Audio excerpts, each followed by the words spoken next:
telah tibalah zaman kegelapan. Menjelang abad ke-14 ketika Romulus Ndasmu Augustinus memimpin Romawi dalam kehancuran. Kenapa Romawi di era kemasannya bisa hancur? Karena muncullah berbagai masalah. Dan juga timbul kehancuran di berbagai ruang politik ketika Kaisar Romulus ya, dengan berbagai cara membiarkan politik menjadi tidak sehat. Seluruh oposan hendak dibunuh. Hastolus dan Tom Lembonglus dibuat dicari-cari permasalahannya untuk kemudian menjadi problematika yang seolah-olah itu adalah hak benar begitu. Padahal semua adalah permainan dan cerita politik belaka. Para pemimpin lupa bagaimana berbudaya. Ucapan sudah tidak lagi punya makna. Tiba-tiba prajurit dengan telanjang dada, anak kecil lalu dilantik menjadi staf dalam lingkaran istana. Ini apa-apaan? Masih juga bicara soal benar tidak gerakan teman-teman ini. Padahal yang harusnya Anda koreksi, benarkah kami?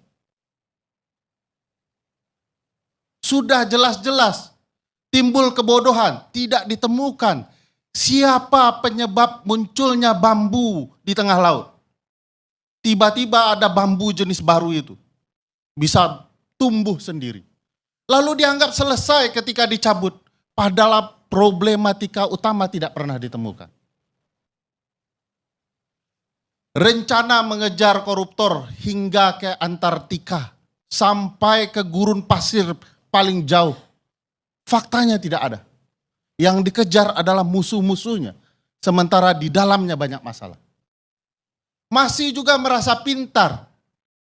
Memformat kabinet masuk ke tidar. Untuk dilatih moral dan kualitas kabinet. Tapi belum sampai 100 hari sudah kemudian dipecat. Karena melanggar etik. Masih juga merasa benar. 100 hari ada kekacauan. Ada menteri buat kebijakan. Menterinya Bang Idrus di zaman Romawi tapi. Sabar Bang, tadi. Sabar Bang. Menteri Abang buat kebijakan nasional. Tapi tidak pernah digunakan pilot project langsung berlaku nasional. Timbul kekacauan nasional. Apakah, tapi sudah selesai. Bukan selesai, tapi timbul kekacauan. Kekacauannya belum selesai, mungkin kebijakannya sudah selesai. Apa kekacauannya Bang? Secara ketatanegaraan. Ada menteri buat kebijakan, eksekutif, tapi dievaluasi ya, sebagai eksekutif oleh legislatif. Wakil ketua DPR mengevaluasi kinerja menteri, mengatasnamakan presiden. Sebut ketatanegaranya di mana. Kalau bukan di era Romawi dalam ajang yang disebut dengan kehancuran massal. Kapan timbul perubahan? Bang Ade, ketika sekelompok renesan berdiskusi memperbaiki keadaan. Siapa mereka? Anak-anak muda pembaharuan. Ada Fidel, El Comandante, ada seorang perempuan memimpin ITB, coba bayangkan. Saya ingin kasih tahu, kalau ITB sudah turun ke jalan, itu tanda-tanda bahaya. Tapi bukan ngancam kan? Bukan ngancam, hanya menakut-nakuti. Saya khawatir ya, kalau kita tidak membaca pergerakan dan suasana kebatinan saat ini. Padahal banyak catatan sejarah bahwa Middle East, North Africa mengalami gejolak yang sama dan dibenahi oleh anak-anak muda. Kita ingat kasus Latin, ya, kasus kemudian Lebanon, Yaman, ya, Arab Spring, itu kemarahan anak-anak muda karena kebodohan memimpin bangsa. Tapi merasa pede betul begitu ya. Padahal tidak ada terencana, tidak tersusun rapi, tidak ada cerita bagaimana negara digerakkan. Bang Ade harus tahu sampai hari ini, sampai detik ini, saya tidak pernah percaya rezim ini akan menegakkan hukum. Kenapa Bang Idrus? Alasannya sederhana, lingkaran satu istana melanggar undang-undang. Mayor Teddy tidak sah menurut undang-undang TNI. Kabulok tidak sah menurut undang-undang TNI. Tapi dengan bangga cerita, kami akan tegakkan hukum. Omong kosong dan omon lainnya.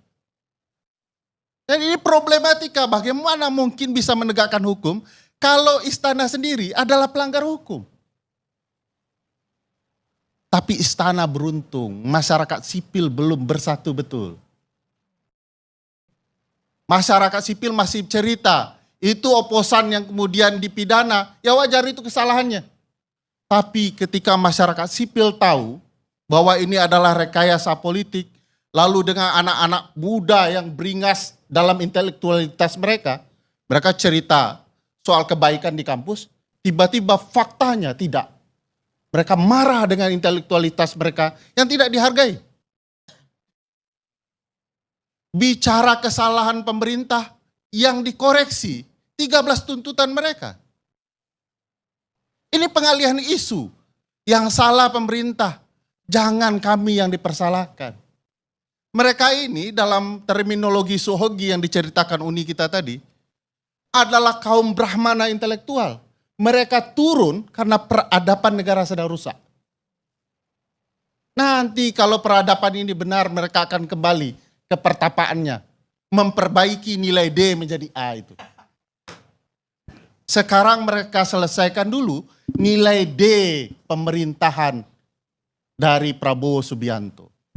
Saya tidak akan pernah bisa percaya dengan rezim ini akan kembali benar. Kalau presidennya malah meneriakkan hidup Jokowi. Saya mau katakan, Jokowi masih hidup, oleh karena itu adililah segera Jokowi itu. Karena banyak sekali kasusnya yang terpampang di depan mata kita, tapi tidak kemudian dihukum apapun. Gratifikasi pesawat jet pribadi itu apa ceritanya? Masihkah presiden teriak hidup Jokowi karena keluarganya tidak tersentuh? Padahal pesawat jet pribadi itu jelas, terang benerang. Ada gratifikasi. Lalu kita mendenial itu dan kemudian bercerita siapapun yang mengungkit kasus ini adalah orang-orang nyinyir yang anti dengan berbagai kebijakan pemerintah. Saya yakinkan Bang, kalau pemerintah hari ini mengadili berbagai kasus korupsi termasuk di lingkarannya sendiri, saya berhenti mengkritik pemerintahan ini. Tapi kalau kemudian dia hanya mengejar lawan-lawannya dan membiarkan apa yang terjadi di lingkarannya, semua ini omong kosong. Tidak akan ada orang yang percaya dengan pemerintahan Prabowo Subianto. Kalau teman-teman di pemerintah ingin bersiap dan menganggap ini semua bayaran, silahkan. Tapi ini tanda-tanda zaman. Kalau anak-anak muda sudah tidak nyaman, bersiaplah. Mungkin tidak hanya kursi Anda dijungkir balikkan. Mungkin tatanan baru hendak mereka ciptakan.